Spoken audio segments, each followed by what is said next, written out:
The Arizona sun in 1887 wasn't just hot, it was mean. It baked the earth until it cracked and bled dust.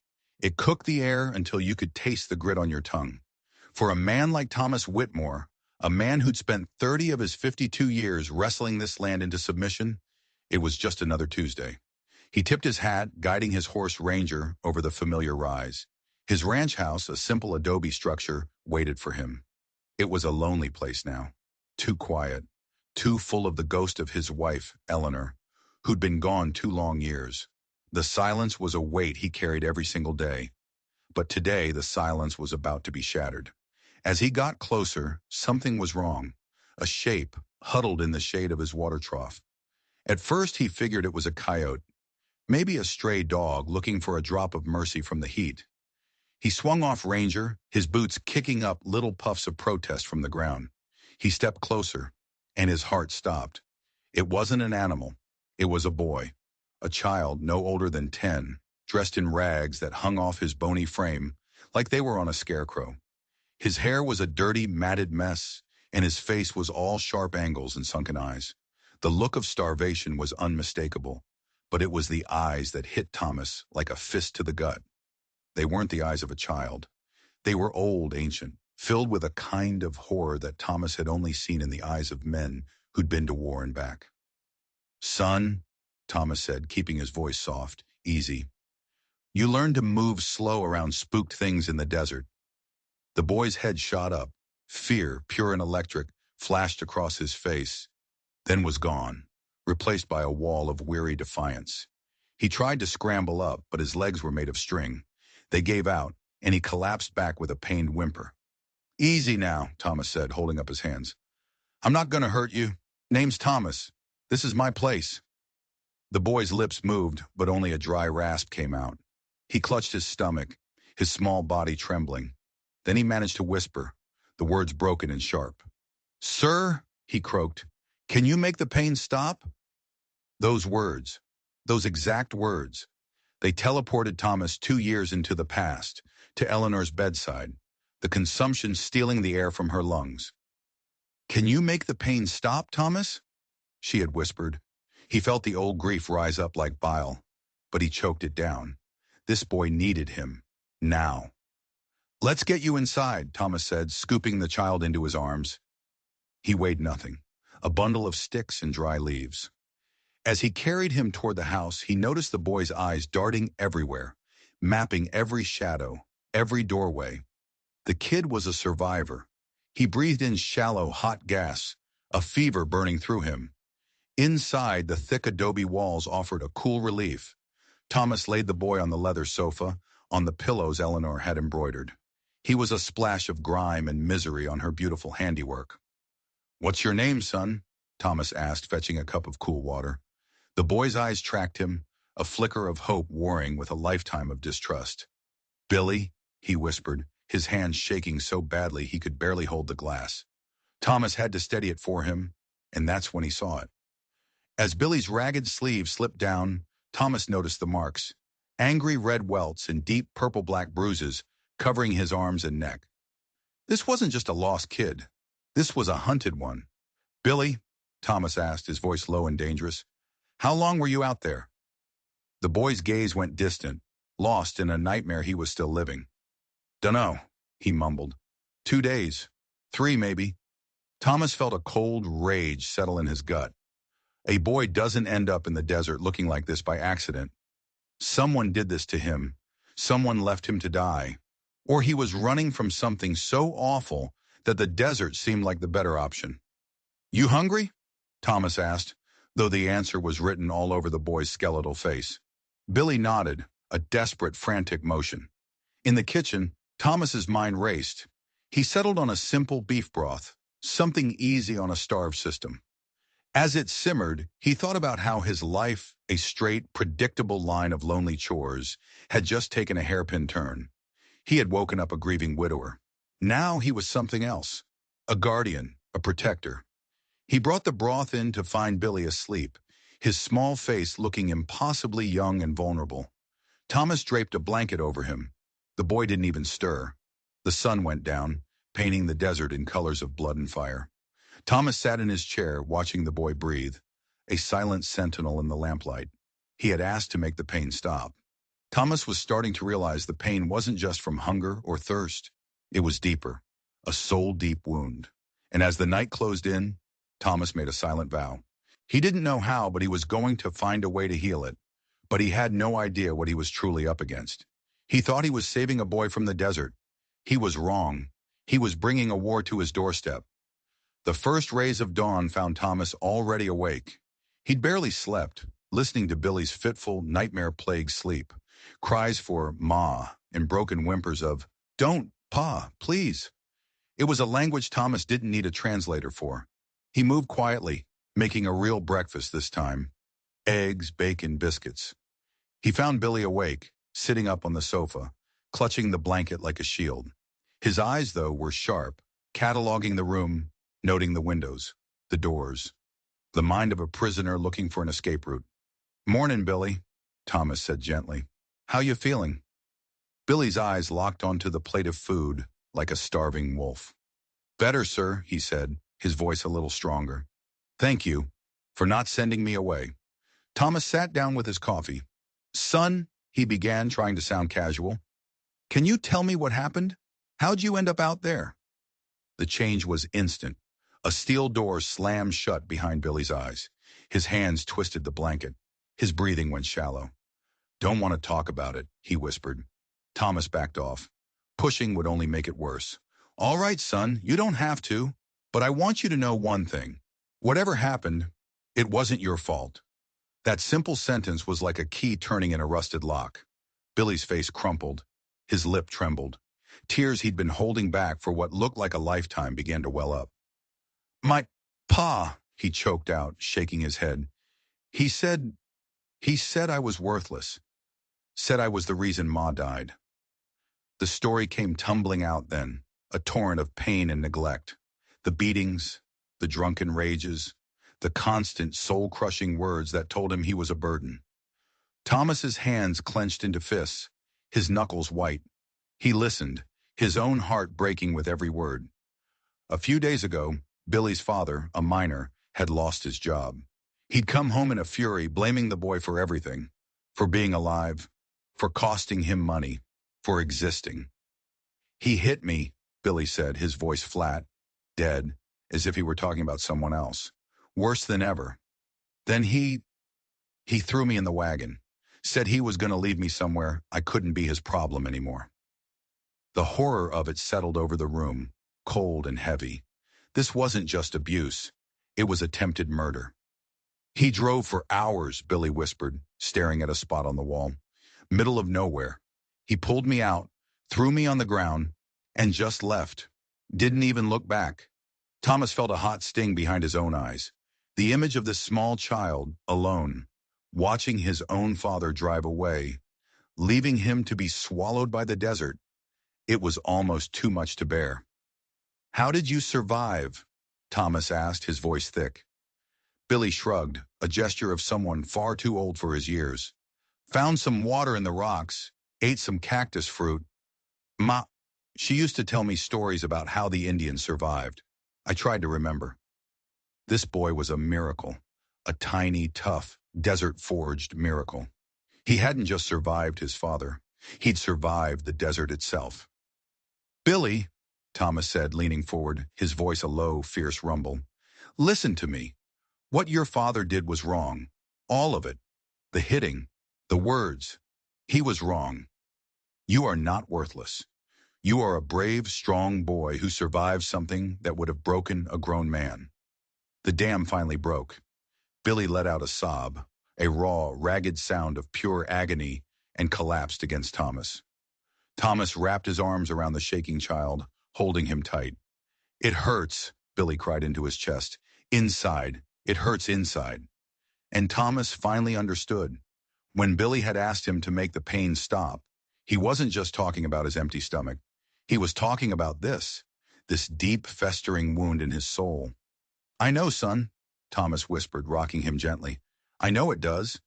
But that kind of pain, it can heal too. It just takes time." As the morning sun streamed into the room, Thomas knew his life was irrevocably changed. This wasn't a temporary arrangement. This was a promise. He was going to help this boy rebuild his world from the ashes. As Billy's sobs quieted, he pulled back, wiping his face. A tiny, fragile glimmer of hope was in his eyes. "You'll really let me stay?" he asked, his voice small. Thomas gave him the first real smile he'd felt in 2 years. "Billy, this is your home now, for as long as you want it to be." But even as he said the words, a cold feeling crept up his spine. The story didn't feel finished. A man that cruel, that monstrous. Men like that don't just disappear. They leave ghosts. And sometimes those ghosts come back. Thomas looked out the window at the vast empty horizon. He had a terrible feeling they weren't as alone out here as he thought. The next few weeks fell into a new kind of routine. Billy slowly started to come back to life. Color returned to his cheeks. The haunted, hunted look in his eyes began to fade, replaced by a quiet curiosity. He was a smart kid, a quick learner. Thomas started teaching him the ways of the ranch, mending fences, tending to the livestock. The animals, especially the horses, took to Billy with an almost supernatural calm. It was like they could sense the gentleness in him, the quiet soul that had refused to be broken. But the nights were still bad. The nightmares would come, leaving Billy drenched in sweat, sometimes screaming, sometimes just crying silently in the dark. Thomas moved a cot into the hall outside Billy's room, so he could be there in an instant, a steady presence to chase the shadows away. One afternoon, they were re-shoeing Ranger. Billy, who'd become surprisingly adept with the tools, was holding the horse's hoofs steady. He was quiet, but it was a different kind of quiet than before. Thoughtful. "Mr. Thomas," he said, not looking up, "why are you being so kind to me?" The question was so simple, so direct, it caught Thomas off guard. "You don't owe me nothing." Thomas stopped hammering. He looked at the top of the boy's dusty head. "Kindness isn't something you earn, Billy. It's something people are supposed to give, especially to kids." Billy was silent for a long moment, carefully filing the edge of the hoof. "My pa," he said finally, his voice tight, "he said love was something you had to earn every day, and if you messed up, it was gone." Thomas felt that familiar cold rage flare in his chest. "He was wrong about that too," Thomas said, his voice rough. "That's not love, son. That's a cage." He put a hand on Billy's shoulder. The boy flinched, a tiny, almost imperceptible movement, but he didn't pull away. That was progress. As they finished the job, Thomas saw a rider on the horizon, a single figure, moving slow but steady, coming their way. It wasn't uncommon for travelers to pass by, but something about this one made the hairs on Thomas's neck stand up. He was too deliberate, too focused. He wasn't just passing through. He was coming here. "Billy," Thomas said, his voice low, "go inside, stay in the kitchen, away from the windows." Billy looked from Thomas to the rider, and the old fear flickered in his eyes. He didn't argue.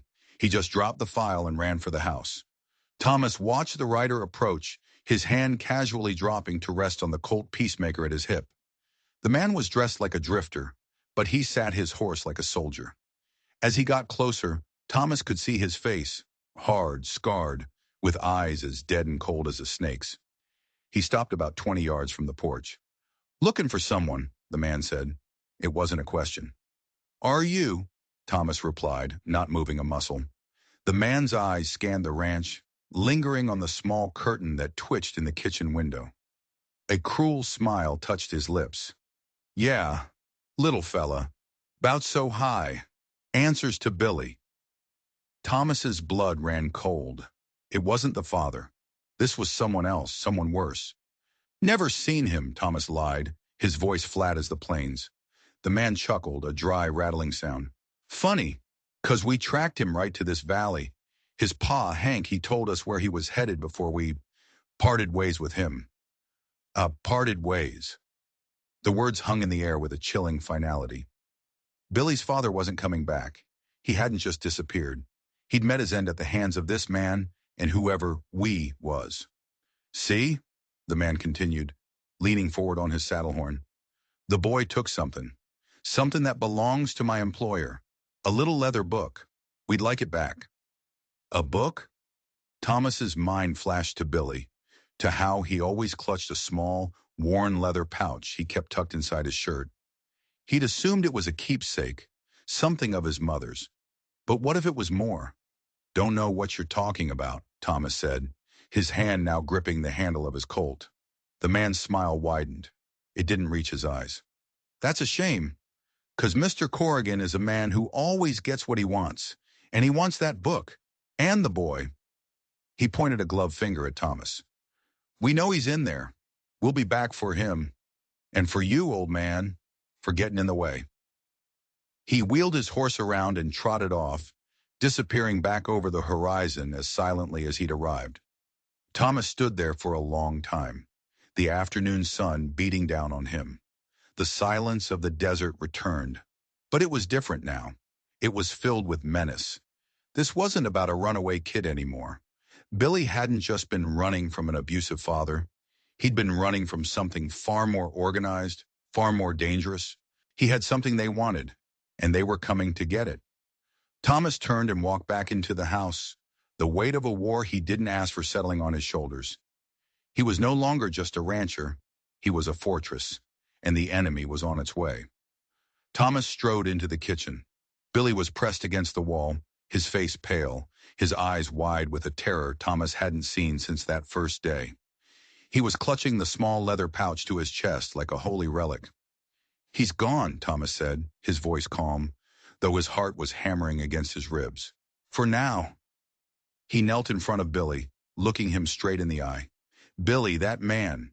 He said your pa, Hank, sent them. Billy shook his head violently. No. Pa was running from them too. He was scared of them. The story was getting darker, more tangled. Who are they, son? The Black Scorpions, Billy whispered, the name itself seeming to taste like poison in his mouth. Pa, he didn't just work at the mine. He worked for them. They own things. The mine, the saloon, the freight company. They own the town. Everyone's afraid of them, especially their boss, Mr. Corrigan. It all started to click into place. The abuse, the sudden flight. Hank hadn't just lost his job. He'd crossed a man named Corrigan, a man who sent snake-eyed killers as messengers. This pouch, Billy, Thomas said gently. The man on the horse said you took a book. Is this it? With trembling fingers, Billy loosened the drawstring and pulled out a small leather-bound ledger. It was filled with neat columns of names, dates, and numbers.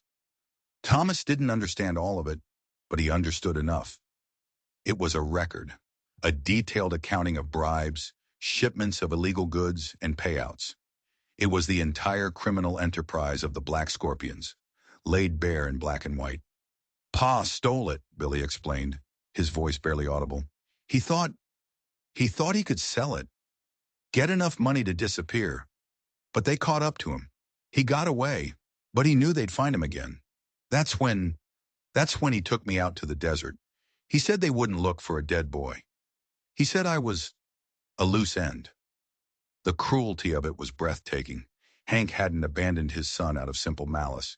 He'd used him as a diversion, a sacrifice to save his own skin. And in his haste, he'd forgotten one crucial detail. Billy still had the ledger. They killed him, didn't they? Billy asked, a strange, blank look on his face. The man said they parted ways, Thomas answered honestly. Billy just nodded slowly, absorbing the news. There were no tears, just a quiet, somber acceptance.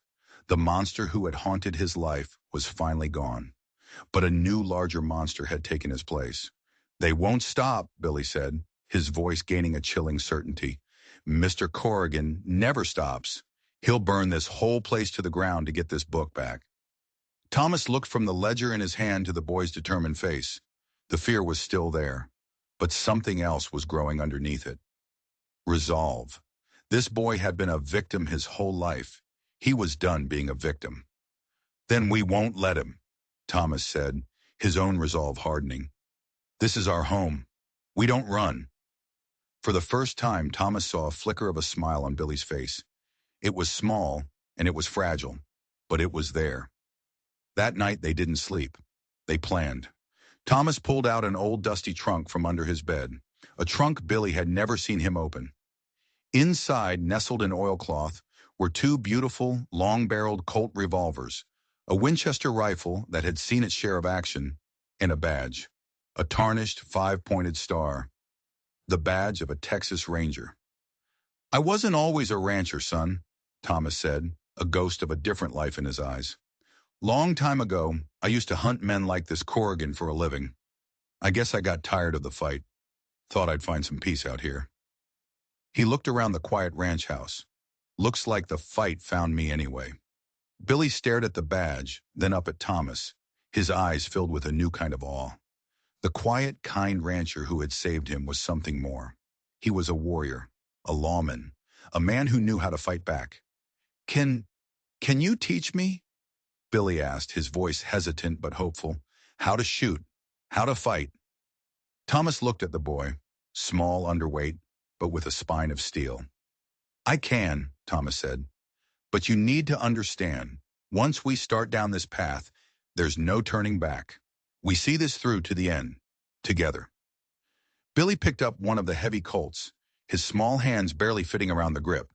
He looked Thomas dead in the eye. "Together," he said, his voice clear and steady. The boy who had arrived half dead at his water trough was gone. In his place stood a soldier, ready for the battle of his life. And as the moon rose over the desert, the two of them, the old ranger and the boy with the ledger, began to prepare for war. The Black Scorpions were coming, and the Whitmore Ranch would be ready. The days that followed were a blur of intense preparation. The ranch transformed from a peaceful homestead into a fortified position. Thomas, with the muscle memory of his past life kicking in, directed their efforts with grim efficiency. They reinforced the doors, boarded up the smaller windows, and created strategic firing positions overlooking the main approaches to the house. They filled every bucket and trough with water and stockpiled food and ammunition in the cellar. It was a two-man army against a shadow organization. Long odds by any measure, but Thomas had faced long odds before. The desert itself became their ally. Thomas showed Billy how to use the landscape, the gullies and rock outcroppings, as natural defenses. Their most important work, however, happened at sunrise and sunset, in the cool hours of the day. Thomas began Billy's training with the Winchester rifle.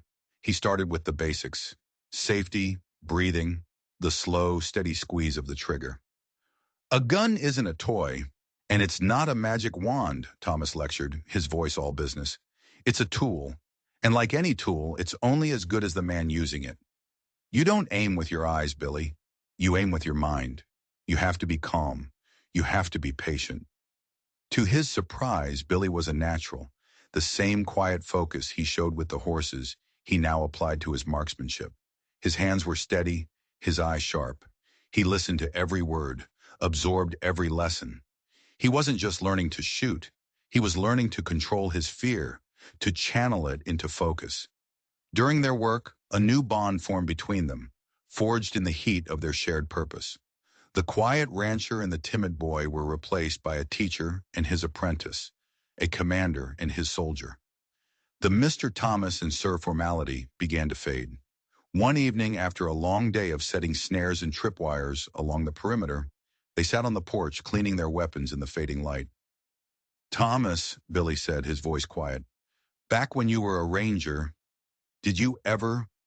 were you ever scared?" Thomas stopped polishing the barrel of his rifle. He looked out at the vast, darkening expanse of the desert. "Every time, Billy," he admitted. "Anyone who tells you they aren't scared is either a liar or a fool. Being brave isn't about not being scared. It's about being scared and doing what you have to do anyway." Billy nodded, considering this.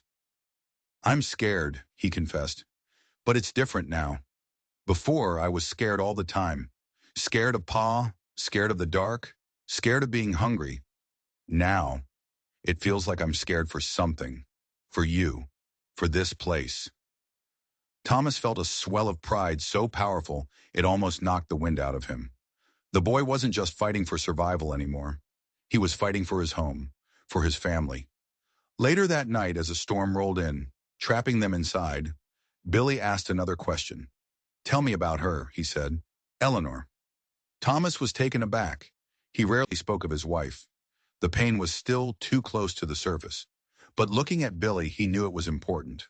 So he told him. He told him about how they met, about her fierce laugh and the way she insisted on a red tile roof because it reminded her of California. He told him how she had a gentler way with the land than he did, how she could make anything grow. He talked for hours, the memories pouring out of him. And Billy listened, his eyes never leaving Thomas's face. When Thomas finally fell silent, his voice thick with emotion, Billy said something that changed everything. "She sounds like she would have been a great ma." The simple, heartfelt words cracked open a part of Thomas's heart he thought had been sealed forever. "She would have," Thomas whispered, "and she would have loved you very much." A few days later, their perimeter alarm, a line of tin cans strung on a wire, jingled in the pre-dawn stillness. They were here. Thomas and Billy grabbed their rifles and moved to their positions, their hearts pounding in unison. Peeking through a crack in the boarded-up window, Thomas saw them. Not a full-out assault, but a probing party. 3 riders moving cautiously, their forms like ghosts in the gray light. They were testing the defenses. One of them dismounted and began creeping toward the barn. This was it, the first test. "Wait for my signal," Thomas whispered. Billy, positioned at the adjacent window, gave a short, sharp nod. His face was pale, but his hands were rock steady on his rifle. Thomas tracked the man moving toward the barn. He was cocky, moving too quickly, underestimating his opponent. A classic mistake. Thomas let him get halfway across the yard. "Now," he breathed. 2 rifles cracked at the exact same moment. The sound ripped through the morning quiet. The man in the yard cried out and dropped, clutching his leg. The other 2 riders, startled, opened fire on the house, bullets thudding into the thick adobe walls. Thomas and Billy fired back, not aiming to kill, but to drive them off. It was a warning shot, a message. The man on the ground scrambled back to his horse, and the 3 of them beat a hasty retreat, disappearing into the dust. A tense silence fell over the ranch. They had won the first skirmish. Billy was breathing heavily, his eyes wide with adrenaline. "We did it," he whispered, a note of disbelief in his voice. "We did it." Thomas put a hand on his shoulder. "We did," he said, "but this was just the beginning. That was a scout. They know we're here. They know we're armed. The next time they come back, they'll come back for blood. They won't make the same mistake twice." Billy looked out at the empty yard, then back at Thomas. The fear was gone from his eyes, replaced by a cold, hard fire. "Neither will we," he said. The line had been drawn. The first shots of the war for the Whitmore Ranch had been fired. And in the silence that followed, both the old ranger and the young boy knew, with absolute certainty, that the real storm was yet to come. The days after the first attack were thick with a new kind of tension. It wasn't the frantic energy of preparation anymore, but the heavy, waiting silence of a coming siege. Every gust of wind, every cry of a distant hawk sent a jolt of adrenaline through them. They took turns on watch, sleeping in short, fitful shifts. The ranch, once a symbol of peace and solitude for Thomas, had become a lonely outpost in enemy territory. They were cut off. The trip to the nearest town was a full day's ride, a journey they couldn't risk. They were on their own. During one long, quiet afternoon watch, Billy sat polishing the stock of his Winchester, the ledger resting on the table beside him. "Thomas," he began, "what's in this book that's so important? I know it's bad stuff, but is it worth all this? Worth them dying for?" Thomas picked up the ledger. He'd spent hours studying it, his old ranger instincts piecing together the criminal puzzle. "This isn't just about money, Billy," he explained, tracing a finger over a column of names. "This book, it's a chain, and it doesn't just link the Black Scorpions. It links them to powerful people, politicians, judges, even some federal marshals, people who are supposed to be on our side." Billy's eyes widened. "They're all in on it?" "Corrigan's built an empire by owning people," Thomas said. "This book is the proof. If this gets into the right hands, it doesn't just bring down a gang of thugs. It brings down the whole rotten structure. It cleans out the whole territory. That's why Corrigan can't let it go. It's not about the money he's made. It's about the power he'd lose." Billy looked at the book with new understanding. It wasn't just a list of crimes. It was a weapon. The only weapon that could truly defeat a man like Corrigan. So what do we do? Billy asked. We can't just hide here forever. No, we can't, Thomas agreed. We need a plan. Not just to survive the next attack, but to end this. For the next few hours they talked, their roles shifting. It wasn't just the seasoned lawman and his student. It was two strategists, two partners, planning their next move. Billy, it turned out, had a surprisingly sharp mind for tactics. He saw angles Thomas missed, his youth providing a different perspective. They're expecting us to turtle up, Billy said, pacing the small kitchen, to hide in the house and wait for them to come. What if we don't? What if we use the ranch itself as a trap? The idea was brilliant in its simplicity. They would lure them in. They spent the next 2 days turning the entire ranch into a carefully constructed snare. They rigged a false tripwire near the barn that would set off a noisy clatter but do no real harm, drawing attention away from the real traps.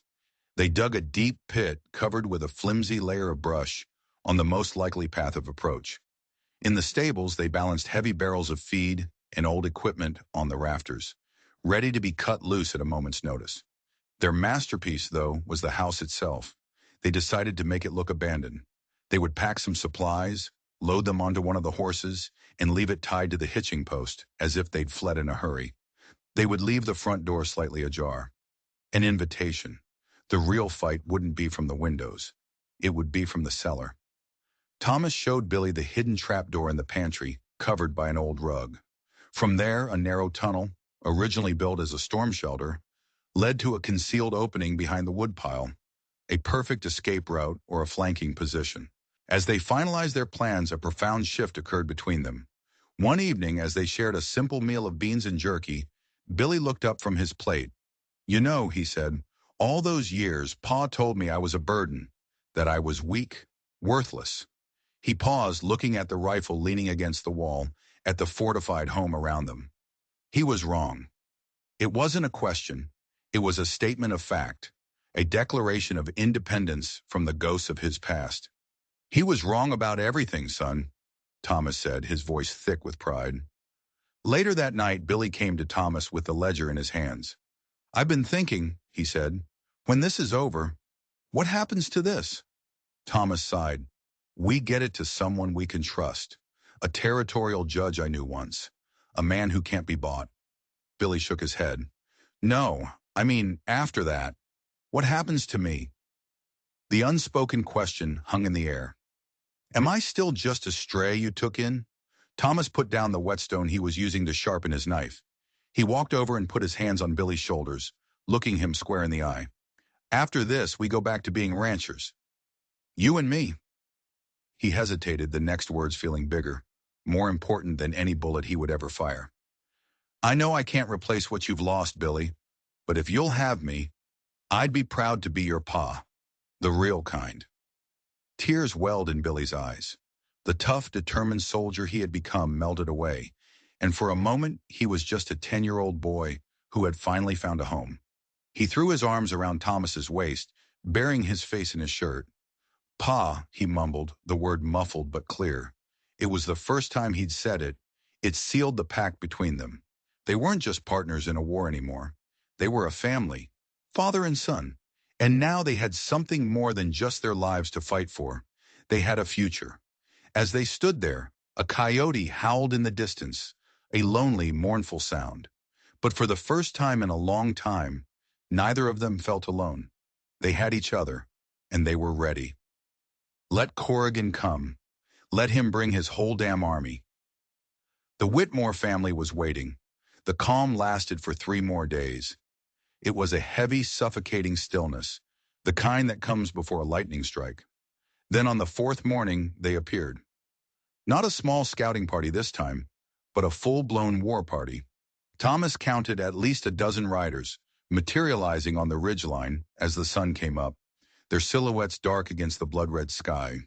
They were led by a man on a big black horse, a man who sat tall and straight in the saddle, wearing a long dark coat despite the heat. Even from a distance, Thomas could feel the aura of cold, calculating authority. It had to be Corrigan himself. He came himself, Thomas breathed. watching from their concealed position behind the woodpile. "He wants the book that bad." Billy was beside him, his knuckles white where he gripped his rifle, but his face was a mask of calm determination. "Let's give it to him," Billy said, his voice cold as steel. They watched as the riders spread out, encircling the ranch. They were methodical, professional. This was not a band of common thugs. This was an army. Just as they'd predicted, a couple of men were sent forward to scout the main house. They moved cautiously, rifles at the ready. They saw the horse, packed and waiting. They saw the open door. One of them called back to Corrigan. From this distance, Thomas couldn't hear the words, but the meaning was clear. "They've run for it." Corrigan himself, along with four of his best men, dismounted and began to walk toward the house. The others held back, keeping a wide perimeter. It was working. They were taking the bait. "Wait for it," Thomas whispered, his heart pounding a frantic rhythm against his ribs. "Let them get inside." They watched as the five men stepped onto the porch and disappeared into the darkened doorway of the house. The trap was set. Now they just had to spring it. Thomas gave Billy a nod. "The barn. On my count. 3, 2, 1. Now." They both fired in unison, not at the men outside, but at a specific spot on the barn roof. It was a signal. A length of rope they'd rigged, when severed, would trigger their first trap. Inside the barn, a support rope snapped. A cascade of heavy feed sacks, old tools, and a rusty plow blade came crashing down from the rafters, right on top of the two men Corrigan had stationed inside as lookouts. Yells of surprise and pain echoed from the building, followed by a cloud of dust. The men in the outer perimeter were instantly confused, their attention drawn to the chaos in the barn. It was the diversion they needed. "Go!" Thomas yelled.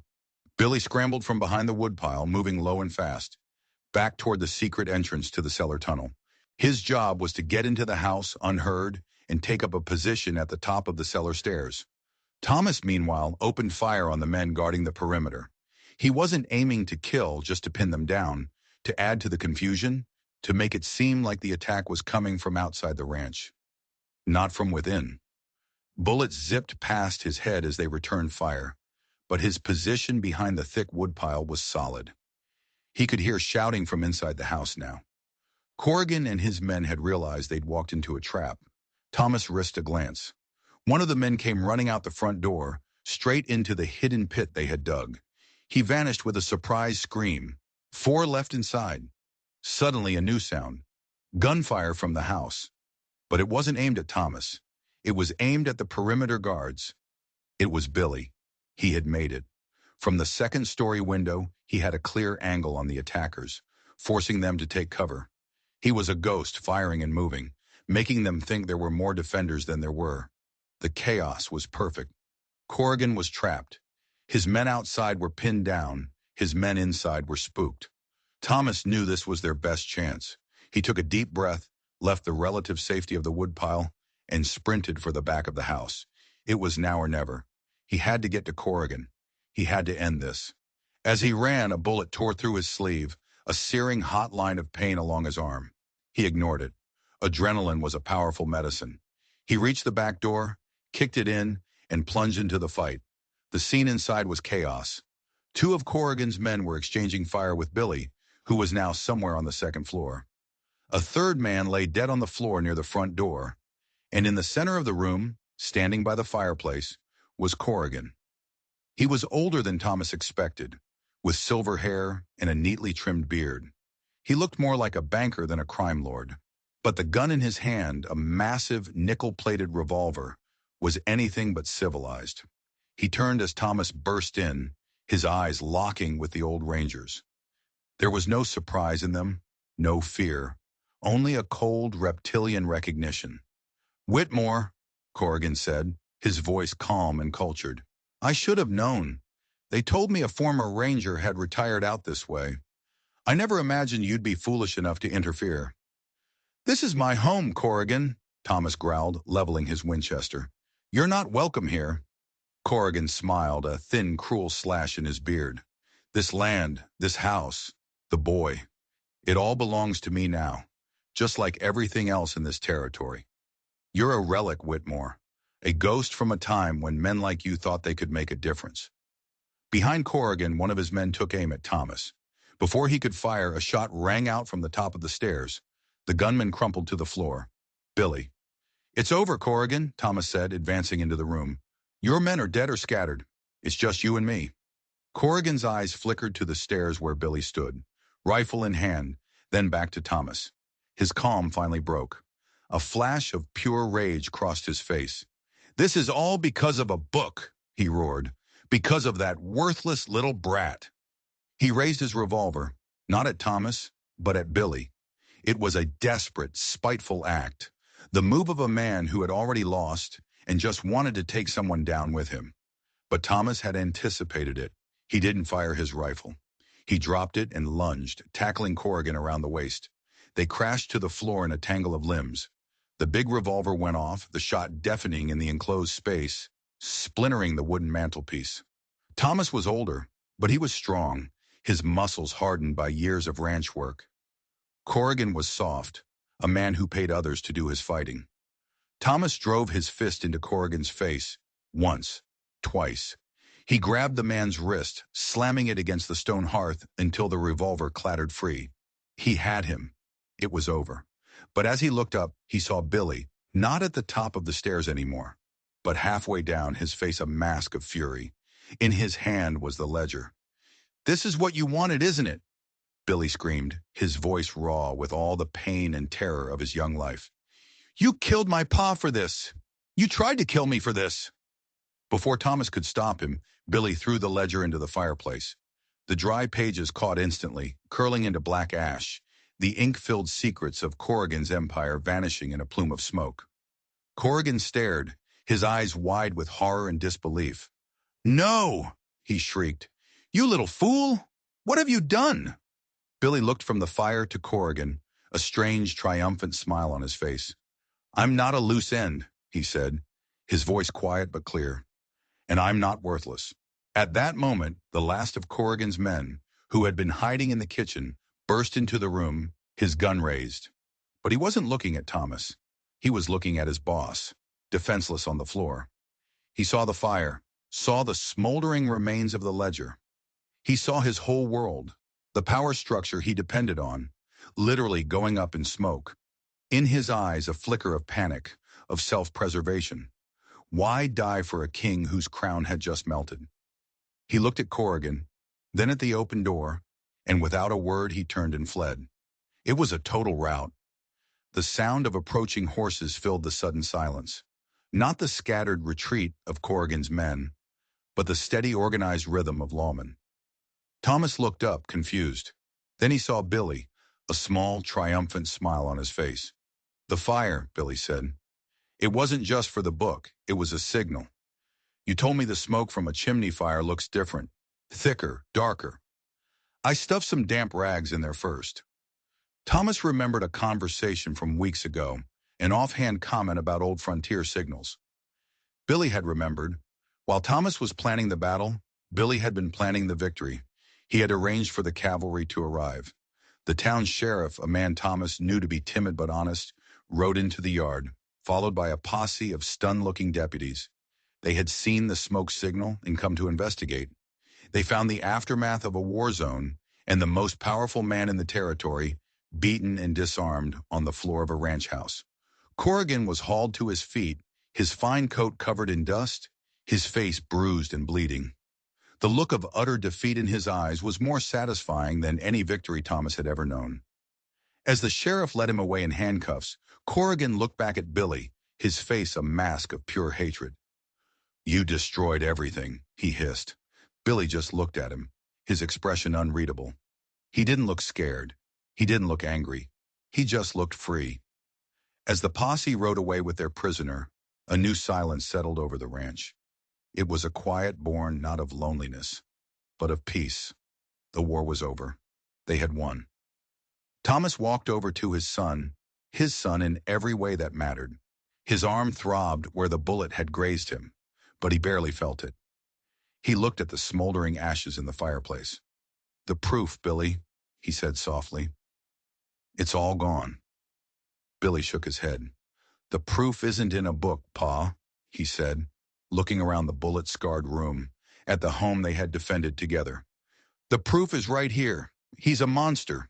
And we stopped him. That's all that matters. Thomas pulled the boy into a fierce hug. He was right. Justice wasn't always found in a ledger or a courtroom. Sometimes it was found on a dusty patch of land in the middle of nowhere, by an old rancher and a young boy who refused to be broken. They had faced the monster and won. Standing there, amidst the wreckage, a father and son, they began to rebuild. 6 years passed. The bullet holes in the adobe walls were patched, the memory of the siege fading into local legend. The Whitmore Ranch was no longer an outpost, but a home, filled with the easy silence of family. Billy was 16 now, tall and lean, with his father's quiet strength and a wisdom in his eyes that was all his own. He was no longer the haunted child from the desert, but a capable young man, his hands as skilled with a branding iron as they were with a schoolbook. The territory had changed too. With Corrigan's empire collapsing, a new wave of honest law and governance had slowly taken root. The story of the siege at Whitmore Ranch had become a cautionary tale for bullies and a symbol of hope for ordinary folk. One bright spring morning, a letter arrived. It was from the territorial governor, offering Billy a full scholarship to the new agricultural college in the capital. It was an incredible opportunity, a path to a future far beyond the dusty confines of the ranch. Thomas watched as Billy read the letter, a storm of emotions crossing his young face. "It's a good thing, son," Thomas said, though a part of him dreaded the thought of the quiet returning to this house. Billy folded the letter carefully. "This ranch is my home, Pa. You're my family. Everything I care about is right here." "I know," Thomas said, sitting beside him on the porch steps, "and this will always be your home. But true love, son, isn't about holding on tight. It's about letting go. It's about wanting the best for someone, even if it means they have to leave." They sat in silence for a while, watching the horses graze in the pasture. "What if I go?" Billy said finally, "and I come back different? What if I don't fit here anymore?" Thomas put an arm around his son's shoulders. "Billy, you could become the King of England, and you'd still be the boy I found by the water trough. You'd still be my son. Nothing will ever change that. You go out there, and you learn everything they can teach you. Then you bring it back here, and make this place even better." A few weeks later, Thomas stood at the hitching post, watching Billy saddle his horse for the long journey. He was no longer a boy running from a dark past, but a young man riding toward a bright future. "You remember what you asked me that first day?" Thomas asked, his voice thick. Billy smiled, a confident, easy grin. "I asked you to make the pain stop." "And did it?" Thomas asked. Billy swung himself up into the saddle. He looked down at the man who had saved him, the man who had taught him how to fight, how to heal, and how to love. "You did more than that, Pa," he said. "You showed me that pain doesn't have to be the end of the story. You showed me how to build something new from the broken pieces." He leaned down and clasped his father's hand. "Thank you for everything." Thomas watched him ride away, a proud, strong figure against the rising sun, until he was just his speck on the horizon. The house was quiet again, but it wasn't the lonely, heavy silence of grief. It was a peaceful silence, full of memories and the promise of a happy return. The pain had stopped, not just for Billy, but for Thomas too. In saving a lost boy, he had saved himself. He had found a family, a purpose, and a love that had healed the deepest of wounds. The desert that had once been a place of death and abandonment had become a place of rebirth and redemption. The story of Thomas and Billy is a powerful reminder that family isn't just about the blood you share, but about the love you give and the battles you fight for each other. It shows that even the deepest scars can heal, and that out of the greatest pain can come the greatest strength. If their story moved you, and you want to hear more tales of survival, justice, and the incredible resilience of the human spirit, then make sure you hit that like button and subscribe to the channel. And in the comments below, let me know, what do you think was the bravest thing Billy did? We love hearing your thoughts. Thanks for watching, and we'll see you in the next story.